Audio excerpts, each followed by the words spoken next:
आपके जीवन में दुख नाम की कोई चीज नहीं रहेगी। बस मन को नियंत्रित करने की यह एक आसान विधि को ध्यान से सुनो और समझो। तो चलिए इस विधि को एक कहानी के माध्यम से समझते हैं। दोस्तों, अगर हमारा मन खाली हो जाए तो हम उसमें कुछ ऐसी चीज डाल सकते हैं, कुछ ऐसे विचार डाल सकते हैं जिससे हम अपने मन की बक बक को शांत कर सकते हैं। जो विचारों का सैलाब हमारे मन में चलता रहता है, उन्हें हम बहुत अच्छी तरह रोक सकते हैं। और दोस्तों, अगर एक बार मन की बक बक रुक जाए तो फिर हम मन से जो चाहे वो करवा सकते हैं। इसीलिए अगर आप मन की बक बक को शांत करवाना चाहते हो तो इस कहानी को आखिर तक जरूर सुनिएगा। एक नगर की बात है। उस नगर में एक नौजवान युवक रहता था। उसका नाम विकास था। उसे एक समस्या थी और उसकी समस्या यह थी कि उसका मन हर समय भटकते रहता था। उसके मन में हर समय कोई न कोई नकारात्मक विचार चलते रहते थे। उसके मन की बकबक कभी शांत नहीं होती थी। वो जब भी कुछ सोचकर करता तो कुछ अलग ही कर देता। कभी वो अपने अतीत के बारे में सोचकर पछताता था कि काश मैंने उस काम को उस समय कुछ ऐसा कर दिया होता, उस काम को वैसा कर दिया होता। या फिर वो अपने भविष्य के बारे में सोचता रहता और डरता रहता कि कहीं भविष्य में ऐसा हो गया तो क्या होगा, कहीं मैं असफल हो गया तो क्या होगा, अगर मुझसे कोई गलती हो गई तो लोग मेरा मजाक उड़ाना शुरू कर देंगे। और ऐसे ही कई सारे नकारात्मक और असफलता से भरे विचार उसके मन में आते रहते थे। विकास हमेशा ही अपने विचारों में खोया रहता। वह अपने विचारों से मुक्ति पाना चाहता था। विकास चाहता था कि उसके मन में कोई भी फालतू विचार कभी भी ना आए, लेकिन हर समय विचारों का सैलाब उसके मन में उठता ही रहता। इसीलिए जीवन में वो बहुत परेशान हो गया था। फिर एक दिन उसे किसी ने बताया कि यहाँ पास के ही जंगल में एक बौद्ध भिक्षु रहते हैं, उसके पास जाओ, वो तुम्हारी मानसिक समस्या का समाधान अवश्य कर देंगे। यह सुनकर विकास तुरंत ही बौद्ध भिक्षु के पास चला जाता है और अपनी सारी समस्या उन्हें बताता है। बौद्ध भिक्षु भी विकास की बातों को बड़े ही ध्यान से सुन लेते हैं और उसे कहते हैं कि तुम मुझसे क्या जानना चाहते हो। यह सुनकर विकास कहता है गुरुदेव, मैं अपने मन को शांत और खाली कराना चाहता हूँ। मैं आपसे ये जानना चाहता हूँ कि मन को खाली या शांत कैसे करते हैं। मेरा मन हर वक्त विचारों से भरा रहता है। मेरा ध्यान एक जगह लग ही नहीं पाता है, जिसके कारण मेरे हर काम में समस्या आ जाती है। मैं एक चीज करता हूँ तो नकारात्मक विचारों के कारण दूसरी चीज पर पहुंच जाता हूँ। मेरा मन एक जगह ठहरता ही नहीं है और यूं ही हर दिन मेरे मन में हजारों विचार चलते रहते हैं। और यह कब होता है, क्यों होता है, मुझे कुछ पता नहीं चलता। बहुत देर बाद मुझे एहसास होता है कि मैं क्या करने बैठा था और मैं क्या कर रहा हूँ। गुरुदेव, मैं अपने मन के विचारों से खाली कर देना चाहता हूँ। मैं चाहता हूँ कि मेरे मन में एक भी विचार ना आए। जब मैं चाहूं तभी मेरे मन में विचार आए। फिर बुद्ध भिक्षु ने कहा, किसी समस्या का समाधान तभी निकाला जाता है जब हम उस समस्या की जड़ तक पहुंच जाते हैं, समस्या को ठीक से समझते हैं और जानते हैं। आगे बुद्ध भिक्षु कहते हैं, जिस मन को तुम खाली करना चाहते हो, क्या तुमने उस मन को कभी थोड़ा बहुत भी समझा है, जाना है? ये सुनकर विकास ने कहा कि महाराज, मैंने अपने मन को जानने की बहुत कोशिश की है, लेकिन मैं जितना इसके बारे में जानता हूं, मेरा मन उतना ही रहस्यमय हो जाता है। फिर बौद्ध भिक्षु ने उसी वक्त उसको एक घड़ा देते हुए कहा कि जाओ, इस घड़े में छोटे छोटे पत्थर भरकर लेकर आओ। फिर वह युवक वहां से गया और छोटे छोटे पत्थर भरकर लेकर आया और उस घड़े को बौद्ध भिक्षु के पास रख दिया। फिर बौद्ध भिक्षु ने उसी वक्त उससे कहा कि इस घड़े को तुम अपना मन समझो और इस घड़े में भरे पत्थरों को अपने विचार समझो। अब इस घड़े में और पत्थर डालो। उसी वक्त उसने घड़े में और पत्थर डालना शुरू किया। क्योंकि घड़ा पहले से भरा हुआ था, एक दो पत्थर डालने के बाद बाकी सारे पत्थर नीचे गिरने लगे। फिर बौद्ध भिक्षु ने उसी वक्त से कहा, रुको जरा, ध्यान से देखो। अब घड़े में पत्थर नहीं आ रहे हैं, बल्कि पत्थर नीचे गिर रहे हैं, क्योंकि यह एक घड़ा है। जो इसमें आ सकता था वो आ गया। अब इसमें और पत्थर नहीं आएंगे। अगर दूसरे पत्थर डालने हैं तो पहले वाले पत्थरों को निकालना होगा। यह सुनकर उसी वक्त उसने कहा, गुरुदेव, मैं आपकी बात समझ गया हूं कि आप मुझे क्या बताना चाहते हैं। हमें अपने मन को विचारों से ही खाली कर देना चाहिए। विकास की यह बात सुनकर बौद्ध भिक्षु मुस्कुराने लगे और कहा, पहले मेरी पूरी बात तो सुन लो, उसके बाद मन को खाली कर लेना। फिर बौद्ध भिक्षु ने उसी वक्त को कहा कि हमारा मन एक घड़े के बिल्कुल उल्टा है, क्योंकि घड़े को तुम पत्थरों से भर सकते हो, लेकिन मन को विचारों से नहीं भर पाओगे, क्योंकि मन तो हमेशा खाली रहता है। यह सुनकर उसी वक्त उसने कहा, गुरुदेव, मुझे आपकी बातें कुछ समझ नहीं आ रही है। मन अगर खाली रहता है तो फिर हम उसे खाली करना क्यों चाहते हैं? फिर मन को खाली करने की क्या ही आवश्यकता है? फिर बौद्ध भिक्षु ने उससे कहा कि इस घड़े से एक एक करके पत्थरों को बाहर निकालो। विकास ने वैसा ही किया। वह घड़े में से एक एक करके पूरे पत्थरों को बाहर निकालता रहा और ऐसा करते करते अंततः घड़ा खाली हो गया। फिर बौद्ध भिक्षु ने उसी वक्त से कहा, देखा तुमने, जब एक एक करके तुमने पत्थरों को बाहर निकाला तो यह घड़ा खाली हो गया। अब तुम इस घड़े में कोई भी पत्थर डाल सकते हो, दूसरे पत्थर डाल सकते हो, या फिर उन्हीं पत्थरों को दोबारा डाल सकते हो। आधा भर सकते हो या फिर पूरा भी भर सकते हो। फिर वह युवक कहता है, गुरुदेव, मैं भी तो यही कह रहा हूं कि मुझे अपने मन को खाली करना है। यह तो एक पत्थर है, इसे आसानी से निकाला जा सकता है और घड़े को खाली किया जा सकता है, लेकिन गुरुदेव, मैं अपने मन को खाली कैसे करूं? फिर बौद्ध भिक्षु ने कहा, इस घड़े में एक पत्थर डालो और दो पत्थर निकालो। यह सुनकर उसी वक्त विकास ने कहा, गुरुदेव, यह कैसे हो सकता है? जब इस घड़े में एक पत्थर होगा तो एक ही पत्थर निकलेगा, दो कैसे निकलेंगे? फिर बौद्ध भिक्षु ने उससे कहा, ऐसा नहीं हो सकता है, तो ऐसा करो कि इस घड़े में दो पत्थर डालो और चार निकालो। विकास ने कहा, महाराज, ऐसा कैसे हो सकता है? यह कोई चमत्कारी घड़ा तो है नहीं कि एक डालो तो दो निकल आएंगे, दो डालो तो चार निकल आएंगे। यह सुनकर बौद्ध भिक्षु ने कहा, यह घड़ा तो चमत्कारिक नहीं है, लेकिन तुम्हारा मन तो चमत्कारिक है। उसमें से अगर तुम एक विचार बाहर निकालते हो तो उसके साथ दो विचार आते हैं, और जब तुम उन दो विचारों को पकड़ते हो तो उसके साथ चार विचार निकलते हैं, और फिर ऐसा करते करते विचारों की एक लंबी श्रृंखला बन जाती है और फिर तुम कहीं नहीं रुकते। एक के बाद एक विचारों को पकड़ते जाते हो। यह मिट्टी का घड़ा तो पत्थरों से भर जाएगा, लेकिन तुम्हारा मन कभी नहीं भरता। वह हमेशा खाली है, लेकिन वह खाली नहीं करता। यह इस मन की माया है कि सब कुछ है, लेकिन फिर भी कुछ नहीं। फिर उस युवक ने कहा, गुरुदेव, मैं आपकी बात समझ रहा हूं, लेकिन क्या मैं हमेशा अपने विचारों के जाल में ही फंसा रहूंगा? क्या मन के इस माया जाल से निकलने का कोई रास्ता नहीं है?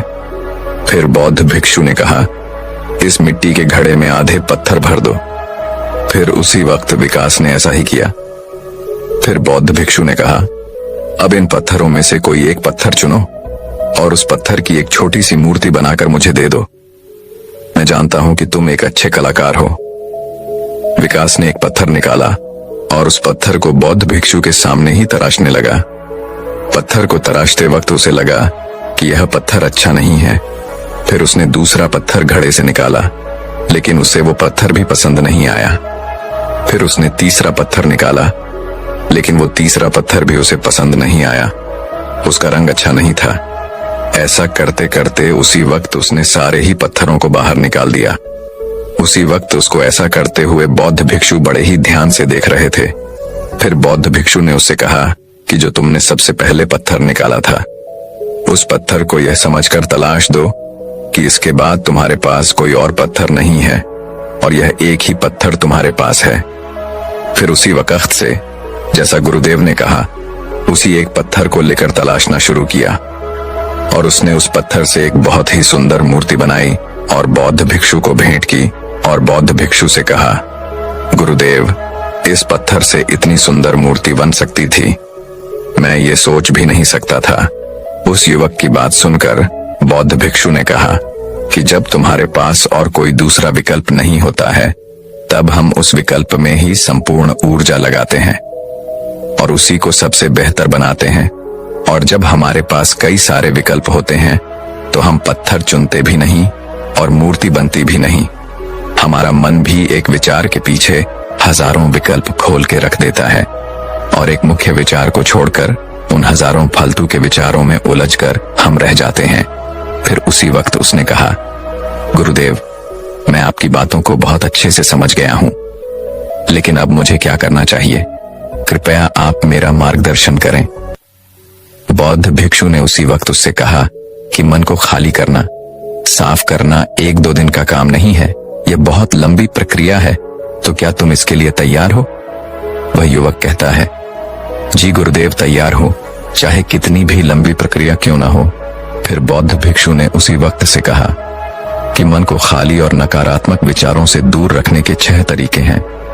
आओ उन्हें एक एक करके समझते हैं। पहला तरीका है कि ऐसे लोगों का साथ छोड़ दो जो तुम्हें कमजोर, पिछड़ा हुआ, लक्ष्यहीन महसूस कराए। अक्सर हमारे आसपास ऐसे लोग होते ही हैं जो हमारे पद और धन में ऊपर होते हैं, और इसी पद और धन के घमंड में वह अपने नीचे के लोगों को कुछ भी नहीं समझते। इसलिए ऐसे लोगों के पास रहना ही नहीं चाहिए, और ऐसे लोग अपने से छोटे लोगों को हमेशा यही महसूस कराते हैं कि आप कितने छोटे हैं, और इसीलिए वो छोटे लोग अपने जीवन में कुछ बड़ा हासिल कर ही नहीं सकते। इसके अलावा कई बार हमारे मित्र और घर परिवार के सदस्य भी ऐसे होते हैं जो अक्सर हमें छोटा महसूस कराते हैं, हमें नीचा दिखाने की कोशिश करते हैं, लोगों के सामने हमारा मजाक बनाते हैं। तो ऐसे लोगों से जितना दूर हो सके उतना दूर रहो। ये लोग ऐसे होते हैं कि तुम्हारी नजरों से तुम्हारी गिराना की दूर करके तुम्हें लक्ष्यहीन बनाते हैं, और फिर तुम्हें खुद की काबिलियत पर शक होना शुरू हो जाता है। तुम्हारे अंदर खुद के प्रति नकारात्मक भावनाएं आ जाती हैं, और ये नकारात्मक विचार तुम्हें मानसिक तनाव और चिंता की ओर ले जाते हैं। फिर बौद्ध भिक्षु दूसरा तरीका बताते हुए कहते हैं कि तुम बहुत ही कम और चुनिंदा लोगों को ही अपना मित्र बनाओ। ऐसे लोगों को ही अपना मित्र बनाओ जिससे तुम कुछ सीख सकते हो, जिनकी तुम इज्जत कर सकते हो, जो तुम्हारी भावनाओं को समझ सके, जिनकी सोच तुमसे मेल खाती हो, जो जीवन में तुम्हें आगे बढ़ने में सहायता करे। हमारे जीवन और चरित्र में हमारे माँ बाप के बाद हमारे मित्रों का ही सबसे ज्यादा योगदान होता है। इसलिए मित्रों का सही होना भी बहुत आवश्यक है। ऐसा कहा भी जाता है, तुम उन 5 लोगों का प्रतिबिंब हो जिनके साथ तुम सबसे ज्यादा वक्त बिताते हो। अगर तुम्हारे आसपास के 5 लोग जिनके साथ तुम सबसे ज्यादा वक्त बिताते हो वे ईमानदार हैं, तो तुम भी धीरे धीरे ईमानदार होना शुरू कर दोगे। और अगर वो 5 लोग अमीर हैं, तो तुम भी धीरे धीरे अमीर बनना शुरू कर दोगे। कहने का अर्थ यही है कि तुम वैसा ही बन जाते हो जिस तरह के लोगों के साथ तुम अपना समय व्यतीत करते हो।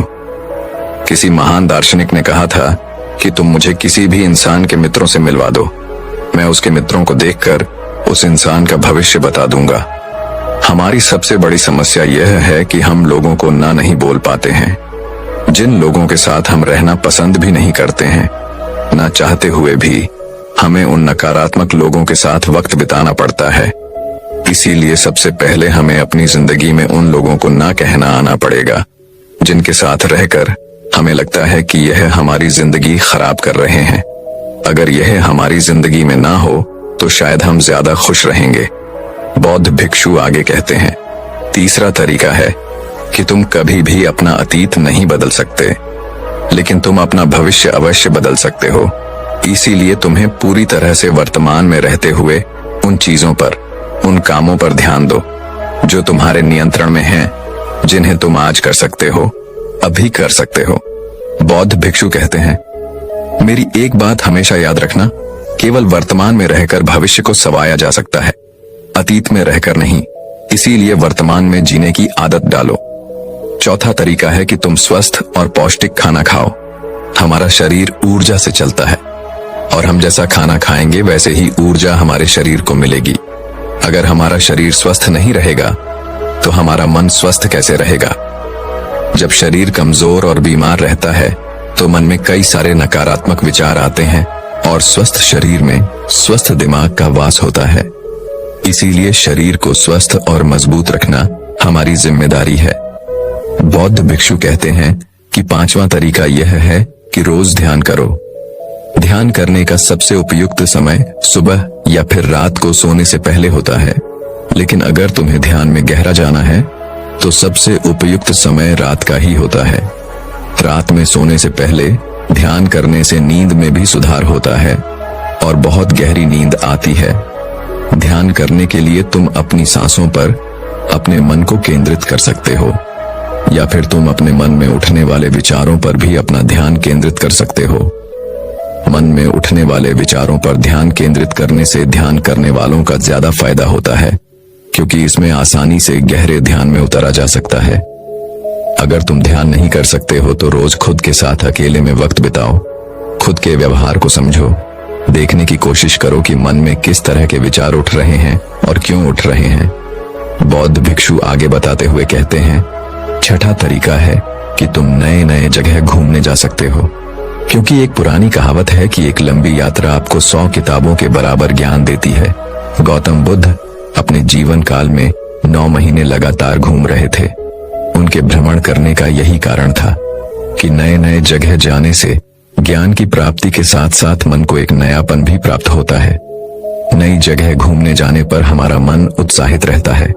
फिर बहुत भिक्षु कहते हैं, मन के जाल में कभी मत फंसो, मन को खाली करने की कोशिश मत करो, जीवन में ध्यान करना सीखो, अपने ध्यान को केंद्रित करो, अपने ध्यान में एकाग्रता लाओ और जीवन में जो कर रहे हो उसे पूरी मेहनत के साथ अंतिम काम समझकर करो। उस काम को ऐसे करो कि उसके बाद तुम्हें और कुछ नहीं करना है, और जब फिर दूसरे विचार पर कार्य करो तो बस उसी पर कार्य करो, किसी तीसरे विचार पर नहीं।